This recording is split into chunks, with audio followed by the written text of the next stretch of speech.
नमस्कार दोस्तों, मैं विकास कुमार सिंह अपने YouTube चैनल विकास सिंह प्रदर्शी पर स्वागत करता हूं। एक बहुत ही क्रांतिकारी लाइन है कि रहनुमाओं के अदाओं पे फिदा है ये दुनिया, इस बहकती हुई दुनिया को संभालो यारो। रहनुमाओं के अदाओं पे फिदा है ये दुनिया, इस बहकती हुई दुनिया को संभालो यारो। और कौन कहता है कि आसमान में सुराख नहीं हो सकता, एक पत्थर तो तबीयत से उछालो यारो। तो आज हम लोग क्लास में ये बातें हम लोग सीखेंगे कि कोई भी टॉपिक पे यदि हम लोगों को लॉन्ग कंपोजिशन लिखना हो, थोड़ा सा 100, 150, 200 वर्ड्स में लिखना हो तो हमको कैसे लिखना होता है। और एक टॉपिक पे बातें करेंगे हम लोग पैट्रियोटिज़म के बारे में, देशभक्ति के बारे में। तो एक टॉपिक का हमने 5-6 लाइन लिखा है, उसको यदि हम लोग समझते हैं, हर टॉपिक के बारे में हमारे पास जानकारी होनी चाहिए। क्योंकि अगर बाय द वे कोई टंकी हो और उसमें पानी हो ही नहीं और नल हम लोग लाखों रुपया का लगा दें और खोल दें उसको, तो एक बूंद भी पानी गिरने वाला नहीं है। उसी प्रकार से हम कैसे भी दिखें, हमारे अंदर जानकारी हो ही नहीं तो हमसे कुछ एक्सप्रेस ही नहीं किया जाएगा, हमारे से कुछ प्रेजेंट ही नहीं किया जाएगा। तो हमारे पास एक बहुत ही किसी भी टॉपिक के बारे में एक शानदार जानकारी होनी चाहिए, क्योंकि जानकारी और ज्ञान ही आदमी को क्या करता है, श्रेष्ठ बनाता है।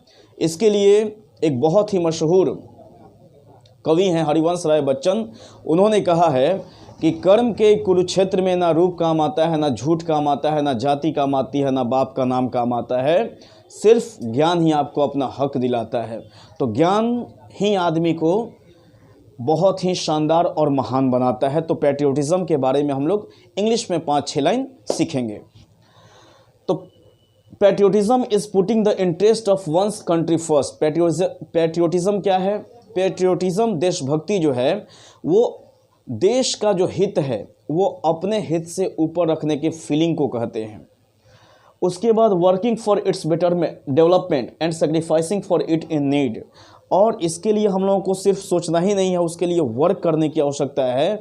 और यदि आवश्यकता पड़े तो हम लोग को उसके लिए बलिदान और कुर्बानी देने की भी आवश्यकता है। कहने का मतलब कि सबसे पहले जो पैट्रियोटिज़म का जो मीनिंग होता है वो होता है कि हम अपने ऊपर देश को रखें, देश के लिए काम करें और यदि आवश्यकता हो तो देश के लिए कुर्बानी भी हम दे सकें। यदि ये फीलिंग हमारे अंदर है तो हम रियल सेंस में हमारे अंदर एक पैट्रियोटिज़म की फीलिंग है। दूसरा, many people think that patriotism is all about laying one's life for his या her country, but it does not necessarily mean that. बहुत सारे लोग सोचते हैं कि सिर्फ जान देने को ही हम लोग देशभक्ति बोलते हैं, देश के लिए कुर्बानी देने को ही हम लोग देशभक्ति बोलते हैं, लेकिन ऐसी बात नहीं है। एक किसान यदि बेहतर तरीके से किसानी करता है तो वो भी एक देशभक्त है। यदि एक शिक्षक शानदार तरीके से, ईमानदारी से वो पढ़ाते हैं अपने बच्चों को, तो भी वो देशभक्त हैं। तो आज हम लोगों को देश के लिए मरने की आवश्यकता नहीं है, देश के लिए जीने की आवश्यकता है। और हमारे पूर्वजों ने बोला कि देश के लिए हम लोगों ने तो गोली खाया, और आप किसी को अच्छा बनाते हुए यदि गाली सुनना तो उसको आप उसके बारे में कुछ भी गलत मत सोचना, उसको आप स्वीकार कर लेना। It means living for the betterment of the country, serving it in every possible way, right. Patriotism मतलब होता है कि हम लोगों को देश के कल्याण के बारे में सोचना और यथासंभव जो भी स्थिति है हमारा, उस लेवल से देश के हित के बारे में कुछ वर्क करते रहना। The feeling of patriotism is slowly fading. लेकिन आज के डेट में लोगों के ग्रीड के कारण, लोगों के लालच के कारण, लोगों के स्वार्थ के कारण जो देशभक्ति की जो भावना है वो धीरे धीरे घटती चली जा रही है। Institutions such as schools and colleges must promote it. जो भी इंस्टीट्यूशंस हैं, स्कूल्स हैं, कॉलेजेज हैं, वो देशभक्ति का जो भावना है बच्चों में इनकलकेट करना चाहिए, देना चाहिए उन लोगों को। Be and make should be our way. हमारा सबसे बड़ा सिद्धांत होना चाहिए कि हम खुद अच्छा बनेंगे और दूसरों को भी श्रेष्ठ बनाएंगे। तो ये यदि हम लोग करते हैं अपने ज़िंदगी में कि अच्छा, हमारे अंदर भी अच्छे गुण आए और हमारे कारण दूसरे में भी 1-2 गुण अच्छे आएँ, यदि ऐसा हम लोग बन पाते हैं तो हम लोग रियल सेंस में एक देशभक्त कहलाते हैं। तो ऐसे बहुत सारे इंपॉर्टेंट टॉपिक्स पे बातचीत होगी।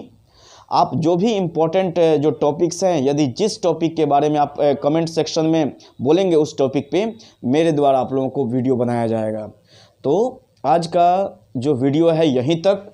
और यदि ऑफलाइन जिन बच्चों को क्लास करना है इंस्टीट्यूट में, तो उनको हमारे जो कॉन्टेक्ट नंबर है उससे आप लोग बातचीत कर सकते हैं और क्लास का जो टाइमिंग है वो पूछ सकते हैं। जो क्लास स्पेशली चलता है वो फाउंडेशन 9th 10th के लिए भी चलता है और 11th 12th के लिए भी चलता है। तो जो भी क्लासेज हैं वो आप लोग को ध्यान देने की आवश्यकता है, आप हमसे टच कर सकते हैं। वीडियो यदि अच्छा लगे तो इसको लाइक करें, कमेंट करें, सब्सक्राइब करें और शेयर ज़रूर करें। बहुत बहुत शुक्रिया, बहुत बहुत धन्यवाद। मिलते हैं हम लोग अगले सेशन में। Thank you so much. Have a great day to all.